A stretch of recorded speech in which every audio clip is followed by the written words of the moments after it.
Genesis chapter 32.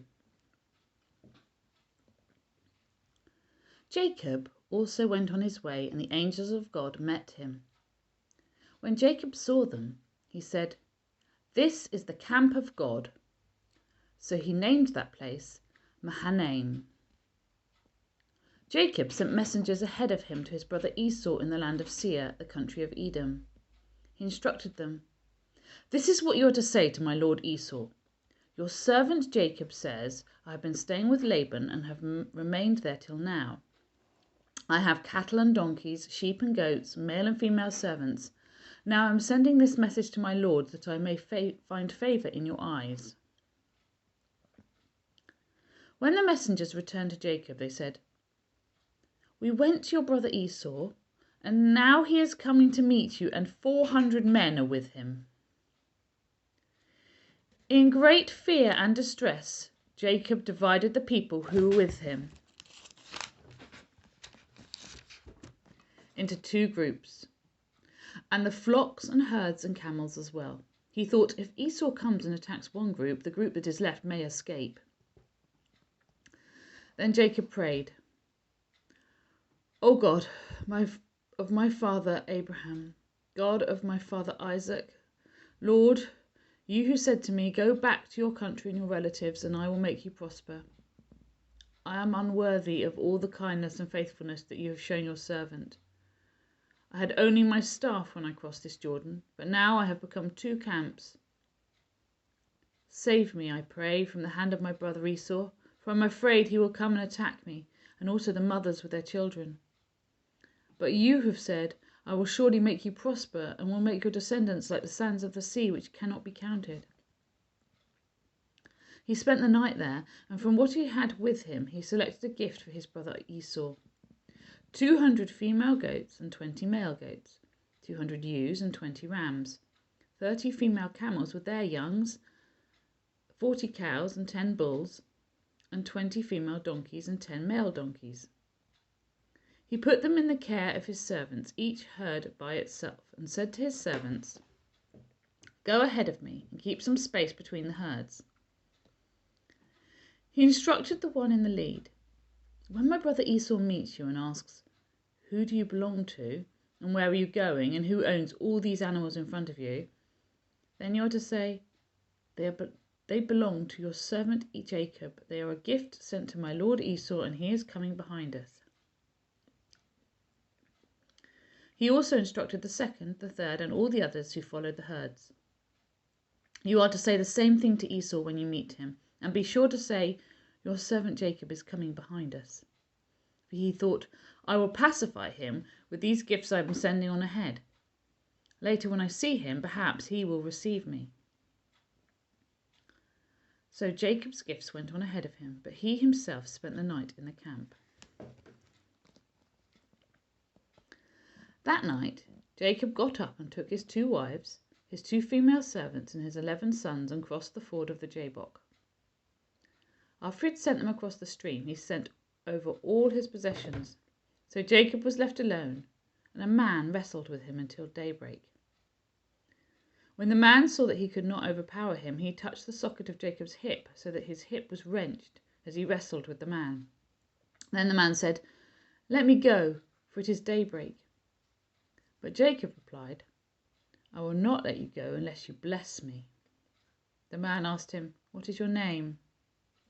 "Jacob," he answered. Then the man said, "Your name will no longer be Jacob, but Israel, because you have struggled with God and with humans and have overcome." Jacob said, "Please tell me your name." But he replied, "Why do you ask my name?" Then he blessed him there. So Jacob called the place Peniel, saying, "It is because I saw God face to face, and yet my life was spared." The sun rose above him as he passed Peniel, and he was limping because of his hip. Therefore, to this day, the Israelites do not eat the tendon attached to the socket of the hip, because the socket of Jacob's hip was touched near the tendon. Genesis chapter 33. Jacob looked up, and there was Esau coming with his 400 men. So he divided the children among Leah, Rachel, and the 2 female servants. He put the female servants and their children in front, Leah and her children next, and Rachel and Joseph in the rear.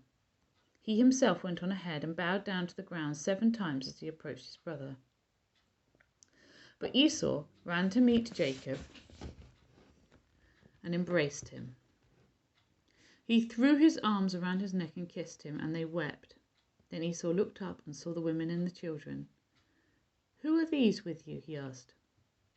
Jacob answered, "They are the children God has graciously given your servant." Then the female servants and their children approached and bowed down. Next Leah and her children came and bowed down. And last of all Joseph and Rachel, and they too bowed down. Esau asked, "What's the meaning of all these flocks and herds I met?" "To find favour in your eyes, my lord," he said. But Esau said, "I already have plenty, my brother. Keep what you have for yourself." "No, please," said Jacob. "If I have found favour in your eyes, accept this gift from me. For to see your face is like seeing the face of God. Now that you have received me favourably, please accept the present that was brought to you.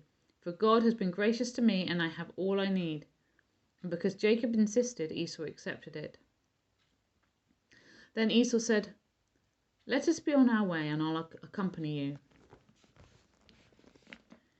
But Jacob said to him, "My lord knows that the children are tender, and that I must care for the ewes and cows that are nursing their young. If they're driven hard, just one day all the animals will die. So let my lord go on ahead of his servant, while I move along slowly at the pace of the flocks and herds before me, and the pace of the children, until I come to my lord in Seir." Esau said, "Then let me leave some of my men with you." "But why do that?" Jacob asked. "Just let me find favour in the eyes of my lord." So that day Esau started on his way back to Seir. Jacob, however, went to Succoth, where he built a place for himself and made shelters for his livestock. That is why the place is called Succoth. After Jacob came from Paddan Aram, he arrived safely at the city of Shechem in Canaan and camped within sight of the city. For 100 pieces of silver he bought from the sons of Hamor, the father of Shechem, the plot of ground where he pitched his tent, and there he set up an altar and called it El Elohe Israel. Chapter 34. Now Dinah, the daughter Leah had borne to Jacob, went out to visit the women of the land. When Shechem, son of Hamor the Hivite, ruler of that area, saw her, he took her and raped her. His heart was drawn to Dinah, daughter of Jacob, and he loved the young woman and spoke tenderly to her. And Shechem said to his father Hamor, "Get me this girl as my wife." When Jacob heard that his daughter Dinah had been defiled, his sons were in the fields with his livestock, so he did nothing about it until they came home. And Shechem's father Hamor went out to talk with Jacob. Meanwhile, Jacob's sons had come in from the fields. As soon as they heard what had happened, they were shocked and furious because Shechem had done an outrageous thing in Israel by sleeping with Jacob's daughter, a thing that should not be done. But Hamor said to them, "My son Shechem has his heart set on your daughter. Please give her to him as his wife. Intermarry with us. Give us your daughters and take our daughters for yourselves. You can settle among us. The land is open to you. Live in it, trade in it, and acquire property in it." Then Shechem said to Dinah's father and brothers, "Let me find favour in your eyes, and I will give you whatever you ask. Make the price for the bride and the gift I am to bring as great as you like, and I'll pay whatever you ask. Only give me the young woman as my wife."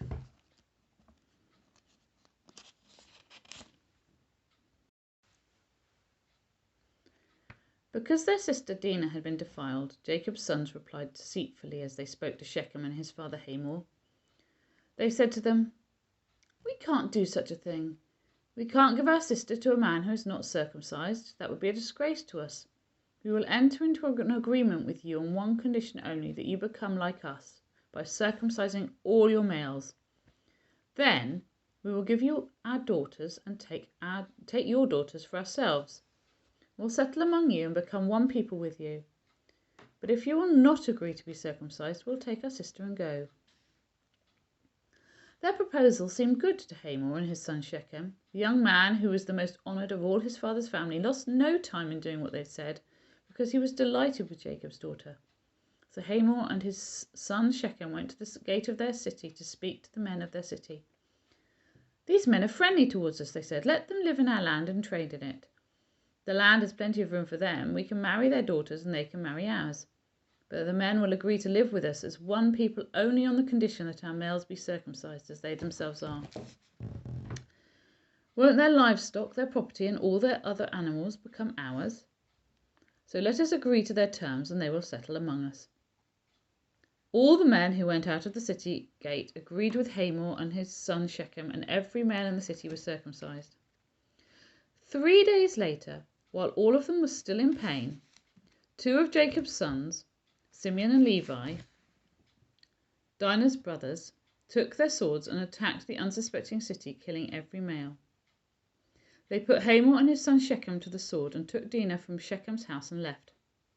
The sons of Jacob came upon the dead bodies and looted the city where their sister had been defiled. They seized their flocks and herds and donkeys and everything else of theirs in the city and out in the fields. They carried off all their wealth and all their women and children, taking as plunder everything in the houses. Then Jacob said to Simeon and Levi, "You have brought trouble on me by making me obnoxious to the Canaanites and the Perizzites and the people living in this land. We are few in number, and if they join forces against me and attack me, I and my household will be destroyed." But they replied, "Should he have treated our sister like a prostitute?"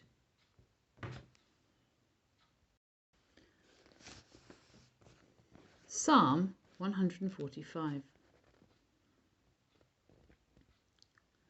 A psalm of praise of David. I will exalt you, my God the King. I will praise your name for ever and ever. Every day I will praise you and extol your name for ever and ever. Great is the Lord and most worthy of praise. His greatness no one can fathom. One generation commends your works to another. They tell of your mighty acts. They speak of the glorious splendor of your majesty. And I will meditate on your wonderful works. They tell of the power of your awesome works, and I will proclaim your great deeds. They celebrate your abundant goodness and joyfully sing of your righteousness. The Lord is gracious and compassionate, slow to anger and rich in love. The Lord is good to all. He has compassion on all he has made. All your works praise you. Lord, your faithful people extol you.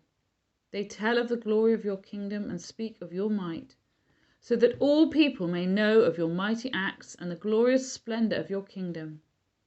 Your kingdom is an everlasting kingdom, and your dominion endures through all generations. The Lord is trustworthy in all he promises and faithful in all he does. The Lord upholds all who fall and lifts up all who are bowed down. The eyes of all look to you, and you give them their food at the proper time. You open your hand and satisfy the desires of every living thing. The Lord is righteous in all his ways and faithful in all he does. The Lord is near to all who call on him, to all who call on him in truth. He fulfills the desires of those who fear him. He hears their cry and saves them. The Lord watches over all who love him, but all the wicked he will destroy. My mouth will speak in praise of the Lord. Let every creature praise his holy name forever and ever. Mark chapter 13.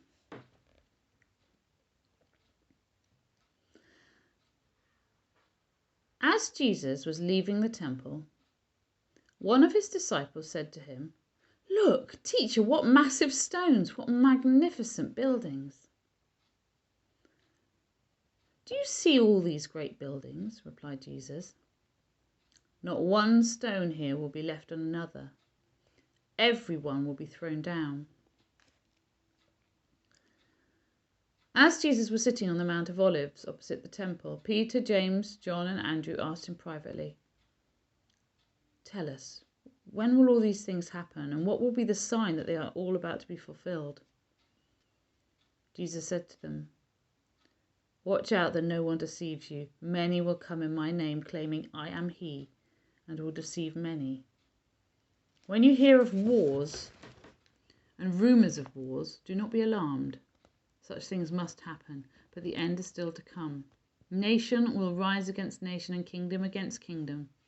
There will be earthquakes in various places and famines. These are the beginning of birth pains. You must be on your guard. You'll be handed over to the local councils and flogged in the synagogues. On account of me, you will stand before governors and kings as witnesses to them. And the gospel must first be preached to all nations. Whenever you are arrested and brought to trial, do not worry beforehand about what to say. Just say whatever is given you at the time, for it is not you speaking, but the Holy Spirit. Brother will betray brother to death, and a father his child. Children will rebel against their parents and have them put to death. Everyone will hate you because of me, but the one who stands firm to the end will be saved. When you see the abomination that causes desolation, standing where it does not belong, let the reader understand. Then let those who are in Judea flee to the mountains. Let no one on the housetop go down or enter the house to take anything out. Let no one in the field go back to get their cloak. How dreadful it will be in those days for pregnant women and nursing mothers. Pray that this does not take place in winter, because those will be days of distress unequalled from the beginning, when God created the world until now, and never to be equalled again. If the Lord had not cut short those days, no one would survive, but that for the sake of the elect whom he has chosen, he has shortened them. At that time, if anyone says to you, "Look, here is the Messiah," or "Look, there he is," do not believe it. For false messiahs and false prophets will appear and perform signs and wonders to deceive, if possible, even the elect. So be on your guard. I have told you everything in advance.